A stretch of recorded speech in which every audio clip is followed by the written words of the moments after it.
سیدنا خالد ابن ولید رضی اللہ تعالیٰ عنہ کو اللہ تعالیٰ نے مشرکین عرب سے اٹھا کے رومن اور پرشین امپائر کے اوپر دے مارا. بڑی ایکسٹرا آرڈنری پرسنالٹی. نبی الاسلام کی اعلان نبوت کے بعد 19 سال تک کافر رہے ہیں. اس 19 سالوں میں موت بھی آ سکتی تھی لیکن اللہ نے زندہ رکھا ہے. حتیٰ کہ غزوہ احد کے موقع پر نبی الاسلام کے جو 4 دانت شہید ہوئے ہیں جو بخاری مسلم میں آتا ہے حضرت خالد بن ولید کی وجہ سے ہوئے ہیں. انہوں نے وہ جب درہ چھوڑ دیا تھا عبداللہ ابن جبیر اور باقی ان کے ساتھیوں نے, عبداللہ ابن جبیر نے تو نہیں چھوڑا تھا, چند ساتھیوں نے, تو یہ پیچھے سے آگے حملہ آور ہوئے اور نبی علیہ السلام کی بددعا ہے ان کے اس موقع پہ. نبی علیہ السلام کی مبارک زبان سے نکل گیا اللہ ایسی قوم کو کیسے ہدایت دے گا جنہوں نے اپنے نبی کا چہرہ خون سے رنگ دیا. تو سورہ ال عمران میں جہاں پہ صحابہ کرام کو اللہ تعالیٰ نے گرفت کی ہے نا 60 آیات میں کہ غزوہ احد پہ تم نے یہ غلطی کی, پھر اینڈ پہ معاف بھی فرما دیا. پہلی گرفت نبی علیہ السلام کی آئی ہے لیس لک من الامر شیء. نبی آپ کو تو کوئی اختیار نہیں, اللہ چاہے ان کو ہدایت دے دے. اوئے ہوئے ہوئے ہوئے, اور اسی کو ہدایت بھی مل گئی. اسی پیگن کو اللہ نے اٹھایا ہے. پیگن انگلش میں کہتے ہیں بت پرست. آپ گوگل پہ جا کے لکھیں حضرت خالد بن ولید کا تعارف کہ ایک عرب کا پیگن اللہ نے اٹھا کے اسے رومن اور پرشین امپائر الٹوا دیا. پھر 19 سال تو کفر میں گزرے ان کے, اسلام میں ان کے 19 سال نہیں گزرے سر, بمشکل 10-11 سال. لیکن انہوں نے اپنے 19 سالوں کے بھی سارے گناہ دھلوا دیے. جو کچھ کیا پھر اور جو کچھ اللہ نے ان سے کام لیا. یہ ایک الگ سے تلخ حقیقت ہے کہ سیدنا خالد بن ولید سے نبی علیہ السلام کے مبارک زمانے میں بھی اور بعد میں بھی بحیثیت انسان کچھ غلطیاں ہوئی ہیں, بخاری مسلم میں رپورٹ ہوئی ہیں. لیکن کسی شخص کی چند ایک غلطیوں سے اس کا پورا پلڑا ادھر کا ادھر نہیں ہو جاتا. اللہ بھی قیامت والے دن نیکیوں اور برائیوں کو تولے گا. نیکیاں زیادہ ہوں گی تو پھر اس کو یہ نہیں کہا جائے گا کہ یہ تو نے اتنی بڑی برائی کیوں کی تھی, پھر وہ پاس ہو چکا ہے. چاہے کسی ایک سوال میں اس کے 0 نمبر بھی آئے ہوئے ہیں, پاس ہو چکا تو اس کا تانا بھی نہیں دیا جائے گا, نیور. تو 2-4 واقعات کو لے کے اس طریقے سے کسی بندے پہ چڑھائی کرنا یہ بالکل زیادتی والی بات ہے. سیدنا خالد بن ولید سیف اللہ ہے, اس میں کوئی شک نہیں ہے. صحیح بخاری میں جو یہ حدیث کہتے ہیں نا, یہ حدیث بڑی مشہور ہے. غزوہ موتا کے موقع پر آپ کو پتہ ہے نبی علیہ السلام نے رومن امپائر کی طرف اپنا ایک ایلچی روانہ کیا تھا خط بھیج کے. اس ایلچی کو قتل کر دیا گیا تھا اور اس وقت ایلچی کا قتل اعلان جنگ ہوتا تھا. تو نبی علیہ السلام نے ایک لشکر روانہ کیا زید بن حارثہ کی قیادت میں. نبی علیہ السلام کے منہ بولا بیٹا جس کا نام قرآن میں, واحد صحابی جس کا نام قرآن میں زید. لیکن ساتھ ہی آپ نے فرمایا, صحیح بخاری میں الفاظ ہے کہ اگر زید فوت ہو جائے, مسند احمد میں ڈیٹیل موجود ہے انہی الفاظ کے ساتھ, کہ زید فوت ہو جائے تو جعفر کو اپنا امیر بنا لینا. جعفر فوت ہو جائے, شہید ہو جائیں, تو پھر عبداللہ بن رواحہ کو بنا لے. اگر وہ بھی شہید ہو جائیں پھر تو اپنی مرضی سے کسی کو امیر چن لیں. یہ مسند احمد میں, بخاری میں یہ الفاظ ہیں کہ صحابہ کرام کہتے ہیں نبی علیہ السلام مدینہ شریف میں تھے اور آپ علیہ السلام کی آنکھوں سے مسلسل آنسو رواں تھے اور آپ نے کہا کہ میرے زید کو شہید کر دیا.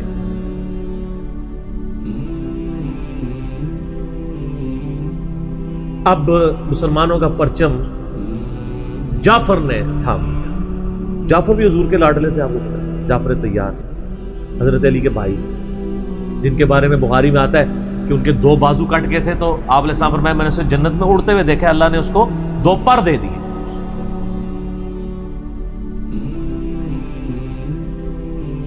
نجاشی کے دربار میں انہوں نے ہی, آپ کو پتہ سورہ مریم پڑھی تھی,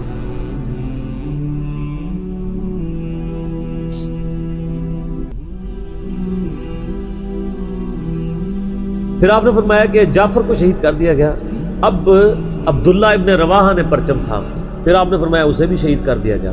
پھر آپ نے فرمایا اب اللہ کی تلواروں میں سے ایک تلوار کو مسلمانوں نے اپنا امیر چن لیا اور میں اللہ سے امید کرتا ہوں اللہ تعالیٰ اس کے ہاتھ پہ فتح دے, اور فتح ہو بھی گئی. یہ بخاری کی جو حدیث ہے نا, اس کے اوپر امام بخاری نے باب باندھا ہے مناقب خالد ابن ولید. حالانکہ اس میں خالد ابن ولید کا نام نہیں تھا, لیکن اس حدیث کے اوپر باب کیا باندھا؟ خالد بن ولید، کیونکہ وہ سیف اللہ وہ تھے. سیوف من سیوف اللہ، اللہ کی تلواروں میں سے ایک تلوار کے ہاتھ میں جھنڈا آ گیا، اللہ تعالیٰ فتح دے دے گا، فتح ہو گئی. اس کے 3-4 طریقے بخاری میں، باقی طریق کے اندر نہ خالد بن ولید کا نام بھی موجود ہے کہ خالد بن ولید کے ہاتھ میں اب پرچم آ گیا، اللہ نے فتح دے دی. اچھا، اور وہ فتح یہ ہوئی کہ بہت بڑا لشکر سامنے سے آ گیا تھا، حضرت خالد بن ولید اپنے لشکر کو بچا کے واپس لے آئے. ایک غزوہ موتا تھا، اور صحیح بخاری میں آتا ہے کہ 9 تلواریں حضرت خالد کے ہاتھ میں ٹوٹی تھیں اس دن، 9 تلواریں اس جنگ کے اندر. واپس آ گئے. پھر بعد میں خیر وہ ایک رومن امپائر والا پھر یرموک پہ جا کے کنکلوژن ہوئی نا. یہاں پہ بخاری میں الفاظ ایک طریق میں خالد بن ولید ہیں، دوسری میں سیف اللہ، اور امام بخاری نے باب بھی باندھ دیا تو سیف اللہ ثابت ہو گیا. اسی حدیث کا جو طریق مسند احمد میں ہے اس میں الفاظ ہیں اللہ کی تلواروں میں سے ایک تلوار خالد ابن ولید. جامعہ ترمذی میں ایک حدیث صحیح سند کے ساتھ ہے کہ نبی الاسلام کے سامنے سے حضرت خالد ابن ولید گزرے تو آپ نے فرمایا کہ خالد بن ولید کتنا نیک بندہ ہے اللہ کا، اللہ کی تلواروں میں سے ایک تلوار ہے. آپ دیکھیں جس شخص کے لیے نبی الاسلام کی مبارک زبان سے بددعا نکلی، اسی مبارک زبان سے ان کو اللہ کی تلوار کا قرار دیں گے. ذالک فضل اللہ یؤتی من یشاء، یہ اللہ کی بے نیازی ہے. آپ تو کسی ایسے شخص کو معاف بھی نہ کرتے جس کی وجہ سے نبی کے 4 دانت شہید ہوئے. اللہ دیکھیں کیسے کیسے مجرمین کو معاف کر کے کس ایپیکس پہ فائز کر دیتا ہے، بندے نہیں معاف کرتے. اس طریقے سے صحیح بخاری میں حدیث ہے، حضرت عبداللہ ابن عباس کہتے ہیں کہ مجھ سے سیف اللہ خالد ابن ولید نے خود یہ حدیث بیان کی. تو بخاری میں خود سیف اللہ لقب عبداللہ ابن عباس نے، کہ ایک دن حضرت خالد ابن ولید نبی علیہ السلام کی بیوی سیدہ میمونہ جو کہ میری خالہ بھی ہیں حضرت عبداللہ ابن عباس، ان کے ہاں نبی علیہ السلام کے پاس بیٹھے ہوئے تھے تو انہوں نے بھنی ہوئی دب لا کے رکھی. عربی میں دب کہتے ہیں، دال با دب، اردو میں ہم اسے وہ گو، ویسے گو کا لفظ اپروپریٹ نہیں ہے، سانڈا لفظ ہے اصل میں، چھپکلی سے تھوڑی سی بڑی ہوتی ہے، حلال ہے کیونکہ یہ سبزی خور ہے. ہاں یہ سبزی خور ہے، عربی بڑے شوق سے کھاتے ہیں ان کو، دب کہتے ہیں. آپ یوٹیوب پہ بھی دب لکھیں نا تو پوری عربیوں کی ویڈیوز کھل جائیں گی.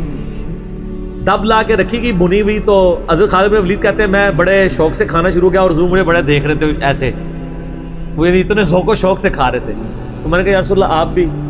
تو آپ فرمایا کہ میرے علاقے کی غذا نہیں ہے، میں نہیں کھاتا، یعنی حرام. ان کا یا رسول اللہ کیا حرام ہے؟ آپ فرمایا حرام نہیں ہے، مجھے پسند نہیں. اس سے یہ بھی بات پتہ چلی کہ اگر کسی کو کوئی رزق پسند نہ ہو تو اس میں کوئی گناہ اور عیب والی بات نہیں ہے. یہاں تو کہتے ہیں جس کو کدو پسند نہیں ہے اس کی گردن اتار دو. کہنا نہ قاضی ابو یوسف کی طرف ایک جھوٹا واقعہ مشہور کیا ہوا ہے. وہ اللہ نے یعنی اتنی چیزیں اس لیے بنائی ہیں نا، کسی کو ایک چیز پسند ہوگی کسی کو دوسری، تو اس میں بھی سیف اللہ کے الفاظ ہیں. اس کے علاوہ صحیح مسلم میں ایک حدیث ہے، آپ کو پتا ہے ذوالخویسرہ التمیمی نجدی خبیث جس نے کہا تھا اے محمد اللہ سے ڈر اور انصاف کر. بخاری مسلم دونوں میں آتا ہے. تو آپ فرمایا اگر میں انصاف کرنے والا نہیں تو کون ہے؟ تو وہاں پہ الفاظ ہیں مسلم شریف میں، یہ بخاری میں بھی حدیث ہے، مسلم کے الفاظ ہیں کہ حضرت عمر فاروق رضی اللہ عنہ کا یا رسول اللہ اجازت دیں میں اس منافق کی گردن اڑا دوں. اور وہاں پہ الفاظ ہیں پھر سیف اللہ خالد کھڑے ہوئے، وہاں بھی لفظ ہے سیف اللہ. انہوں نے کہا یا رسول اللہ اجازت دیں. آپ فرمایا چھوڑ دو، لوگ کہیں گے یہ اپنے ساتھیوں کو مرواتا ہے، کوئی کلمہ گو تو تھا نا وہ، اس کی نسل سے بھی لوگ پیدا ہوں گے، ان کے خلاف قتال کرنے والے مخلوق کے بہترین لوگ ہوں گے. اور ابو سعید خدری کہتے ہیں کہ وہ حضرت علی کے زمانے میں جب یہ ظاہر ہوئے تو حضرت علی کے ساتھ مل کے ہم نے ان خوارج کے خلاف قتال کیا تھا. تو یہ مسلم میں بھی سیف اللہ کے الفاظ موجود ہیں. باقی حضرت خالد بن ولید رضی اللہ تعالیٰ کی پرسنالٹی یعنی بڑی ایکسٹراڈنری ہے. آپ دیکھیں کہ آلموسٹ ان کی جو عمر مبارک ہے وہ بلو 45 تھی جب وہ فوت ہوئی حضرت عمر کے دور کے اندر. حضرت ابوبکر صدیق کے دور کے اندر وہ آرمی چیف تھے. وہ سر عمر سیریز پھر دیکھیں تو آپ کو پتہ چلے انہوں نے ایک ایک چیز فلمائی ہے. مسلمہ کذاب کے خلاف قتال میں کون لیڈ کر رہا تھا؟ خالد بن ولید. جتنے عرب کے قبائل مرتد ہوئے ہیں ان کے خلاف حضرت خالد بن ولید کو بھیجا. اور اس کے بعد پرشین امپائر کا جب جہاد شروع ہوا ہے تو شروع کی ساری مہمات میں حضرت خالد بن ولید تھے. تو کرتے کرتے اس دوران کچھ واقعات رپورٹ ہوتے تھے ایسے. حضرت ابوبکر صدیق سے حضرت عمر مخالفت کرتے تھے. وہ کہتے تھے یہ اپنی طرف سے کچھ ڈیسیژن کر لیتا ہے, اس کو چاہیے کہ امیر کی اطاعت کرے. تو حضرت ابوبکر صدیق کہتے تھے کہ اگر وہ میرے حکم کا انتظار کرے گا تو 1 مہینہ تو خط پہنچنے میں لگے گا, ایک جانے میں, اس وقت تک اس کے ہاتھ سے موقع ہی نکل جائے. تو میں نے اسے اختیار دیا ہوا ہے. کوئی موبائل فون یا کوئی اس وقت واٹس ایپ تو ہے نہیں تھا. لیکن حضرت عمر ذرا ڈسپلن کے بہت سخت تھے. وہ کہتے تھے اس طرح ان کو خود ڈیسیژن نہیں لینا چاہیے, کیونکہ اس میں 1-2 مسئلے ان سے مس ہینڈل بھی ہو گئے تھے. تو جب اتنے بندہ کام کر رہا ہوتا ہے 1-2 مسئلے تو مس ہینڈل ہو جاتے ہیں. ہم سمجھتے ہیں مس ہینڈل ہونے کا مطلب ہے 0 سے ملٹیپلائی. ایک طبقہ یہ سمجھتا ہے, دوسرا کہتا ہے نہیں کہ چونکہ اس کی شان بہت ہے لہذا مس ہینڈل ہو نہیں سکتا. یہ دونوں ایکسٹریم ہیں. وہ پیغمبر ہی ہے جس کو اللہ تعالیٰ نے رول ماڈل بنایا, وہی بیلنس ہے. تو پھر جنگ یرموک کا موقع جب آیا, رومن امپائر کے خلاف فیصلہ کن جنگ تھی جو, تو عین میدان جنگ میں حضرت بکر صدیق فوت ہو گئے. حضرت عمر نے پہلا ڈیسیژن یہ کیا کہ خالد بن ولید کو آرمی چیف کے عہدے سے معزول. ہائے ہائے سر, بالکل آپ آخری اوور چل رہے ہوں اور آپ کا جو پلیئر سینچری پہ سینچری مار ہو, آپ اس کو کہیں اس کو واپس آ جاؤ اور ایک نیا پلیئر بھیج دیں. جو کریز پہ سیٹ تھا اس کو آپ واپس بلا لیں. یہ وہ شخص کر سکتا ہے جس کا خدا پہ یقین ہو. تو اور آپ کو پتہ ہے حضرت عمر کے رشتہ دار تھے قریبی, انہی کے قبیلے سے تھے حضرت خالد بن ولید. حضرت خالد بن ولید کو پتہ تھا کہ یہ اگر عمر خلیفہ بنے گا نا تو پھر میرا معاملہ پہلے ہوگا. اور وہی ہوا. ابو عبیدہ ابن جراح کو بنا کے بھیج دیا. لوگوں میں بڑی چیمہ گوئیاں شروع ہوئی کہ لو جی سب سے بڑی آرمی کے خلاف جنگ ہو رہی ہے, سب سے بڑی سپر پاور, اور عین میدان جنگ میں یہ ڈیسیژن کر دیا ہے, اگر مسلمان ہار گئے پھر کیا ہوگا. یہ وہ اللہ نے فتح دے دی. فتح ہوئی تو اب جب لوگ آ کے مبارک باتیں پیش کر رہے ہیں, پھر حضرت عمر نے آ کے مسجد نبی میں خطبہ دیا. انہوں نے کہا خدا کے لیے میں تم سے یہی تو چیز ختم کرنا چاہتا تھا کہ یہ فتوحات خالد کی وجہ سے نہیں ہو رہی, رب خالد کی وجہ سے ہو رہی ہے.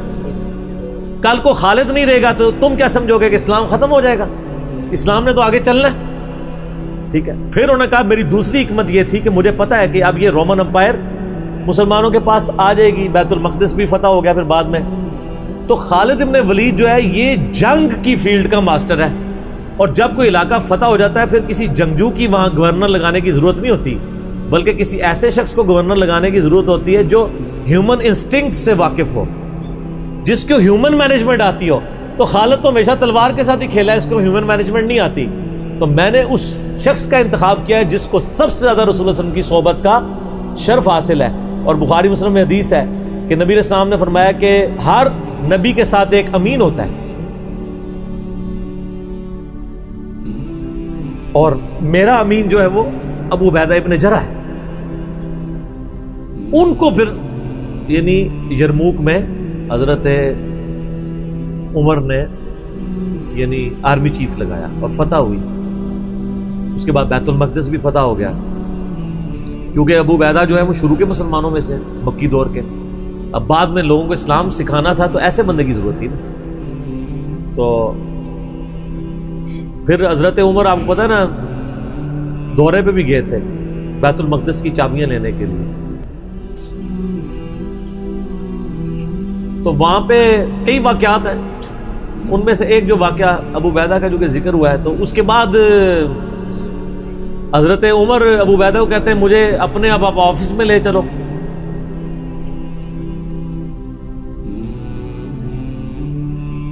دنیا کی سب سے بڑی سپر پاور فتح کی ہو جس بندے نے, آپ سمجھیں کہ ایک بندے نے امریکہ فتح کیا ہے, کسی جرنل نے, واشنگٹن ڈی سی میں اس کا آفس تو ہونا چاہیے.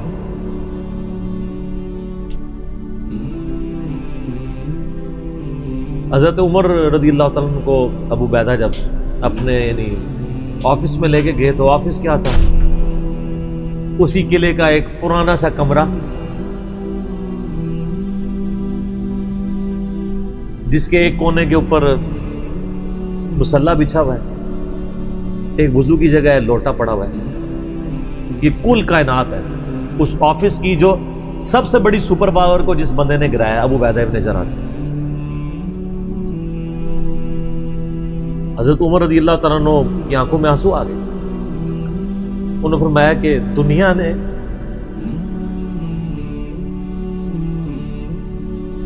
ہر بندے کے اوپر اپنا اثر چھوڑا ہے سوائے ابو عبیدہ ابن جراح کے. دنیا سے شکست نہیں دے سکی. دنیا سے مراد دنیا کی محبت. ہر بندے نے اپنا حصہ لے لیا. اس لیے آپ کو پتا ہے نا کہ حضرت عمر